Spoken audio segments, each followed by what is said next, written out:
Welcome to yet another exciting episode of the show, The Farmer's Diary. Nasi tiri kuno ku Gweru uko kwa chanyira ve Reuben Boer got farm. Tina Mr. Reuben Munondo right here. Vachatidzidzisa kuti how best can we adopt good got genetics, good got varieties if there are varieties in got farming. I'm yet to learn also. Saka stay tuned. This is your show, The Farmer's Diary, and I'm your host, Tanyara Zomtizi.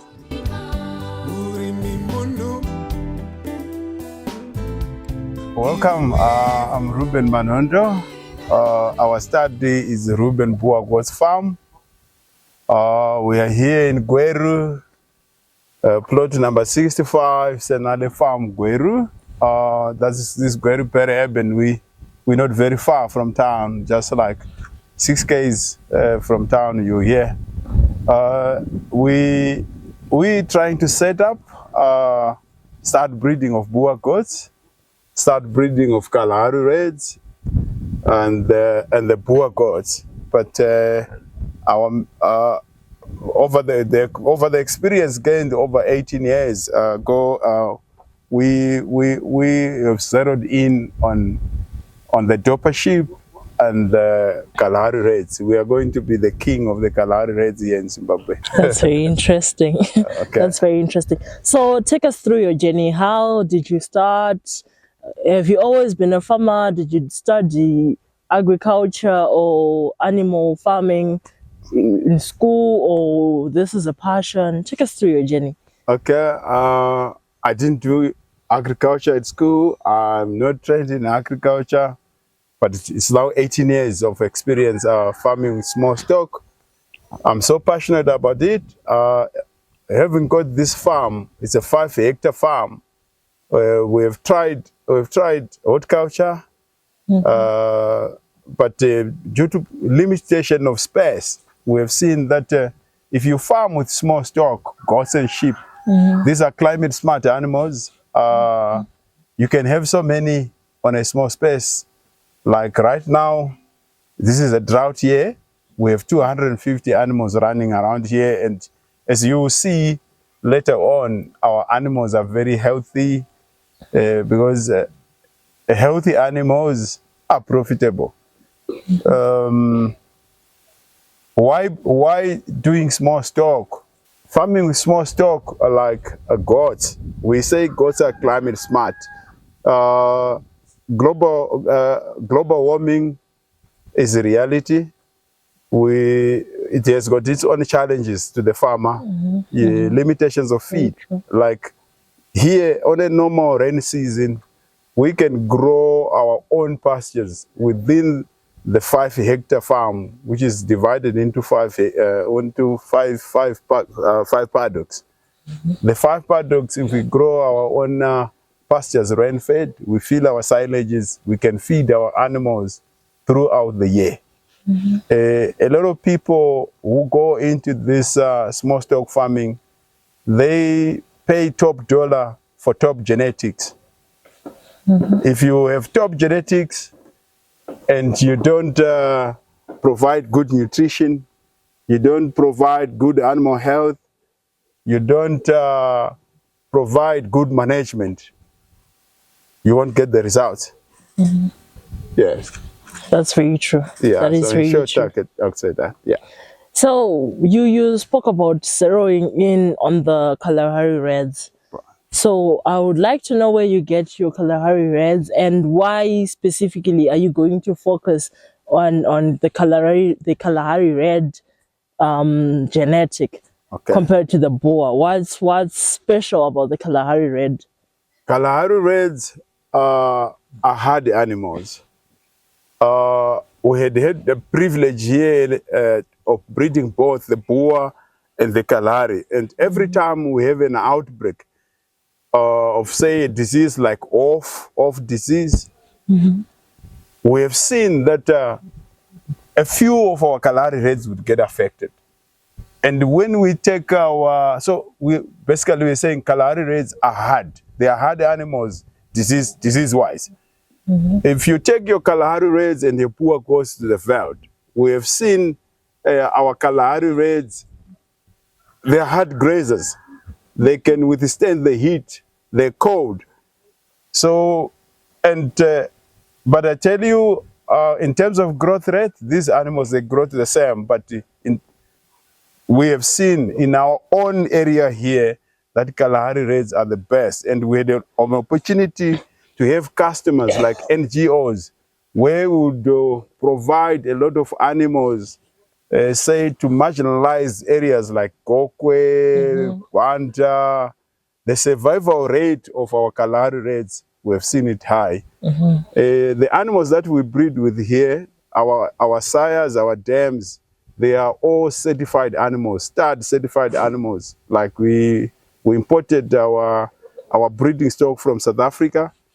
We have stud certificates that we don't create here at the farm, but stud certificates that we get from animals that has been judged by qualified judges and inspected. So you are farming with animals that are certified and the results are guaranteed. Yes. Okay, so you spoke about importing your breeding stock from South Africa. Yeah. What are some of the challenges that you're facing as farmers, or as a farmer who's trying to get the best genetics from another country? South Africa is quite close by, but then we know there are travel restrictions, there are a few documentations that need to come into play. So what challenges have you faced in getting your animals out of South Africa into Zimbabwe safely, and also the transition from then breeding them here and then the market here in Zim? How flexible is the Zimbabwean market for a goat breeder like yourself?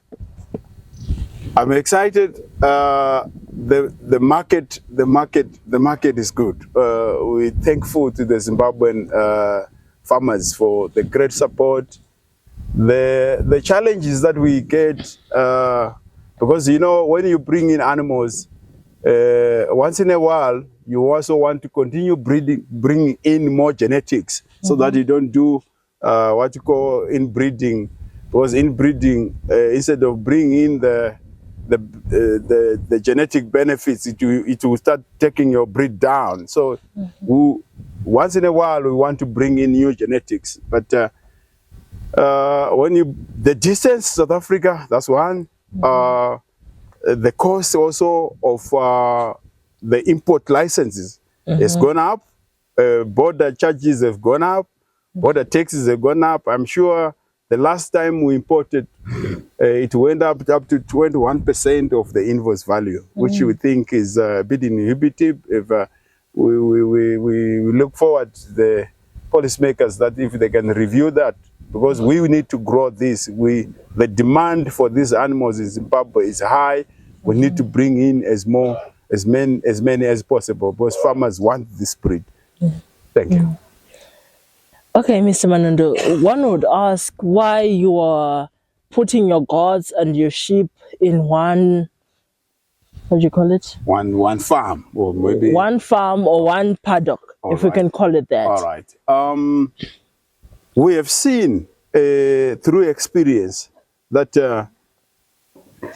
when you breed with goats and sheep, they sort of balance the ecosystem. Because when you take your goats out to graze, like in a paddock, goats sort of nibble on that part of the grass which is highly nutritious, the top part of it. When you put your sheep, they graze down, like goats are browsers. If you see, like here, we have kept our acacia trees, we've kept our grasses. The goats graze on the top part, the sheep goes down, they graze down. So you balance your ecosystem that way. You can balance it off with goats and sheep, or you can balance it with goats and cattle. Yes, yes, yes. Earlier on, you spoke about making your own feed and how it's so cost effective for you as a farmer. If you would mind sharing with other farmers how you get your hay, how you growing your own pastures, and the mixing ratios, if they're mixing ratios, so that farmers can also benefit from this video and also make money the same way you are making money. Actually, we're beginning to commercialize that part of feed production, on-farm feed mix. when you mix your own feed as a farmer, it means you now own, or you have control of the cost of production. Every business becomes profitable if you control your costs. So we've seen that when you grow your own feed, like here, rain-fed, we grow things like lab, we grow pastures like forage sorghum, first cut, we make our silage. Second cut, our animals graze in there.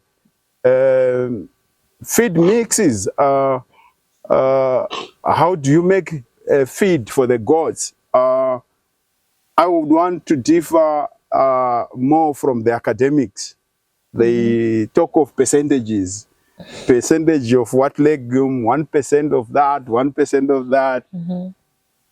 I would say to you, the simple formula to make feed for this small stock is, as a farmer, you should observe your goats graze in whether it's your farm, your paddock. The goats or the sheep will direct you on what they like most.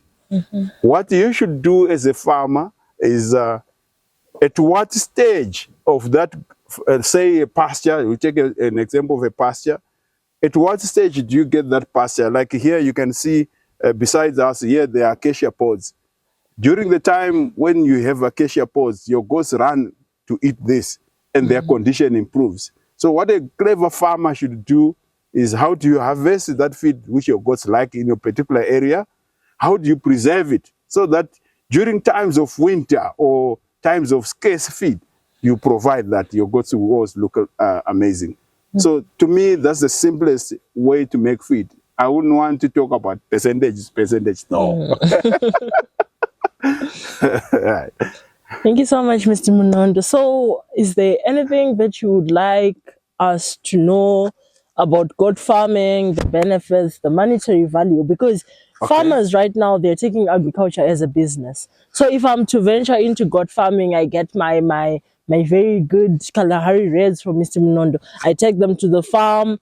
What should be in the place that I'm keeping my gods? I saw salt blocks, I saw water. Right. What else should be there so that these breeds will develop to the best of their ability, and then they'll make the god ecosystem in Zimbabwe grow? And we get projects from NGOs, we get projects from even our government institutions that run these god schemes, and then we can balance the meat ratio of goat to beef in the country. Let me help farmers this way. I say there are three major things that a goat farmer should do to be successful. First, you should look at your genetics. We said at the beginning that we want to start breeding. It means we want to produce the seed so that any farmer who buys from us is assured that the animal that he gets, we will give him, if it's Kalahari Red, it will give him Kalahari Reds. If it's Boer course, give him Boer course. So the first thing is, a farmer should buy certified genetics. There are a lot of people now in the market who just take a brown goat to be a Kalahari Red, who just take a goat with a brown head and white body to be a Boer goat. You need to buy your breeding stock from a certified farmer. That's the first thing. Genetics alone, without good nutrition, you won't get results. A farmer needs to work on his what you call fodder bank. You buy a good genetics, you should be able to feed that animal. An animal needs a balanced diet, just like us human beings. And the feed that you give your animals should be dependent on your area. And then the second thing is, you need to work on your animal health. If a goat gets sick, you should know what is it suffering from. What treatment do you have to administer? How do you vaccinate it? How do you deworm it? How do you dip it? We have our own small dip tank. A lot of people spray. When you spray your animals, it might not be effective. But if you do a small dip tank, we'll take you through. It means you are going to cut your costs as well, because You have just your dip tank will reduce your dipping costs. And also, we talked of with this, we should on management. Like if you look at our crows, they are clean. Tishikura, they would say an accumulation of manure brings warmth to the gods. Yes, there's warmth, but you'll be borrowing a lot of parasites there that will destroy the animal health of your gods. So the crows should be clean. Actually, that's not business. So goats should be taken to their browsers, their grazers. They are ruminants. Sorry, you should take them to grazing. Allow at least 6 hours, minimum 6 hours, and then you put them back in the crow. The crow should be clean. The crow should provide security or safety from rain, sun, and wind. That's why you see we are going to be putting shades in there. We have natural trees to provide the natural shade. And in each of these crows, if you move in, there's a salt block that takes care of your appetite. There's a mineral block, fertility issues, metabolism. There's also a protein block here and there. And for a successful goat project, one should have like the milk goats. There are some milk goats there, you will see. Because a Boer goat or a Kalahari goat can give 3 kids, 4 kids. It won't have enough milk. Your cyanine goats will take care of that as surrogate mothers. And it's working best for us. Yes, the subject of goat breeding is big. Sorry, I kept on talking. No, that's fine. That's fine. That's fine. So, Mr. Munondo, do you take trainings? Say I am a very passionate goat farmer, but I just need to get to your farm and learn A, B, C, D from you. Would you be able to take me in? Do you do trainings per week, per month, per year, or just give you a call and I can come and get my training and get my good genetics? Yes. Passing on knowledge is one of one of the subjects that we enjoy most here. Yes, you come and get the right genetics. We provide the knowledge. We usually say somebody buys 4 or 5 goats from us. Bring in your head boy. You and the farmer come. We for the farm owners, we do like a day visit. You come in the morning. We take you through the whole goat farming process up to the end of the day.